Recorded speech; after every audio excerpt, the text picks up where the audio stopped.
Down 6 of the Rockets' 16 made threes on the night. It's a blowout in Game 2, 127-105, and the Rockets have tied up the Western Conference Finals at a game apiece. Welcome into our Atlanta studio. Post-game coverage here on NBATV. That's Sam Mitchell, David Griffin, Matt Weiner right here.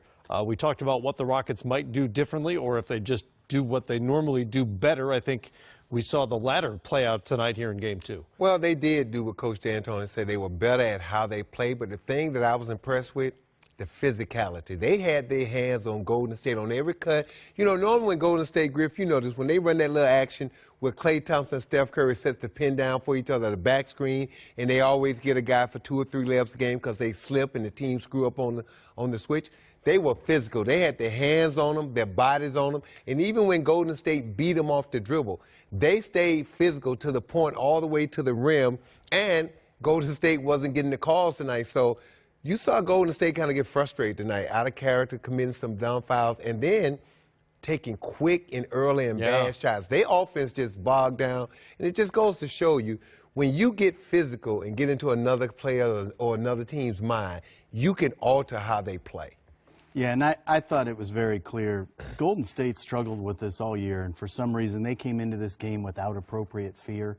And the roles were very much reversed tonight. Very much. I think they stood around an awful lot on the weak side. You saw them be ISO heavy. Kevin Durant had 38 points and was minus 28. Unbelievable. I've never heard that before. Right? Yeah. So it's a fascinating thing to watch the turnabout, and I think almost all of it has to do with Mike D'Antoni's belief that the ball finds energy. And relative to the clip that we may show again of him being really indignant about people questioning if they needed to change things, me think he doth protest too much. Yeah. My man changed quite a few things, and we're going to show quite a few of them and break down some of the changes they made from an energy standpoint and a ball movement standpoint. Well, the energy thing, I mean, you guys know energy is just something you either bring to the table or you don't as a team. They clearly brought it tonight. And then they got contributions from players who just didn't play well in Game 1. Eric Gordon, who's been up and down in the playoffs, was fantastic tonight. P.J. Tucker was brilliant. Trevor Ariza stayed out of foul trouble and was a huge contributor. Now looking at Game 2, I don't know if those guys didn't play well. They just weren't given an opportunity to play, but on one side of the floor. And Larry Brown used to say this all the time. When you have a guys on the floor and you have dominant players like Chris Paul and James Harden with the basketball, the thing that you have to do for your ancillary players, you got to let them touch the ball. Now, listen to what I'm saying. I didn't say shoot. Right. Touch the ball, because whenever you touch that ball and passing and things of that nature, and you feel like you're part of the offense, it translates to defense, and you're more energized, you're more focused, because you're a part of the game. And give Chris Paul and James Harden some credit.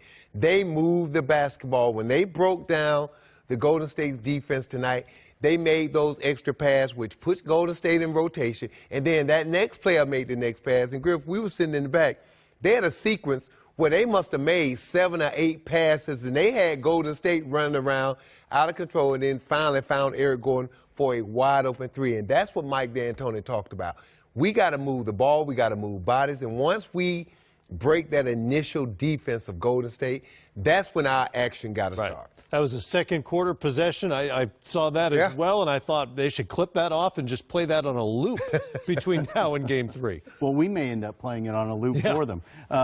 But I think it was really critical. Eric Gordon was one of the guys who really benefited from the ball movement. Once he got rolling and started to really feel himself out there because he was getting a touch of the ball, he actually started going dribble tantrum a little too much late because he had gotten so many possessions, he started to really feel good about it.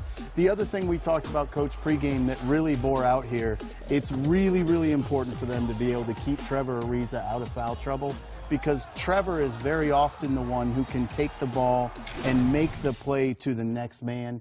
He can draw, he can kick to the corner. P.J. Tucker fed off of that a little bit tonight. Trevor was really significant for them in terms of encouraging the kind of ball movement they need. And Griff, how the game was called and how it's going to be called going into Game 3 and 4 and throughout this series is going to be very important, because if the officials let them play, you know P.J. Tucker, he wants to keep his hands on. You know Chris Paul, those guys are handsy players. And the Golden State Warriors, they like to play free. They like space. They want to get up and down the court and make their cuts and their reads. And if the referees let Houston be more physical on the point of attack and on the ball, then this is going to be an interesting series. I still think Golden State will win it, but this can be a lot closer series than what people think because Houston stepped out of their box, and they were very, very physical with Golden State. And you saw Golden State get frustrated. They didn't match the physicality, and it's normally the team that hits first is going to get the calls. It's an interesting point because the Golden State Warriors are a product of the pace and space movement. They're a product of the three-point wave.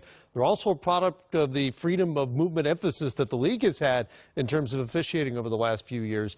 But one of you made the point that the roles were sort of reversed tonight, and that struck me throughout the game, that it was Golden State standing around a lot more than usual, watching Kevin Durant operate in the middle of the floor. And again, that's very much an energy thing. It's an appropriate fear thing, Steve Kerr is going to tell you. They started this game, I think they had 5 turnovers before the game was even 7 minutes 5 in the old. first 5 minutes. Yeah, I mean, that's just not acceptable. And from a mental focus standpoint, Steve's been dealing with that all year. They've talked about it ad nauseum, and for whatever reason, and I think it's because they're so good when they're good, they tend to take some of these moments for granted. They looked like a very complacent team today, and Houston looked like a team that understood they were fighting for their lives. Golden State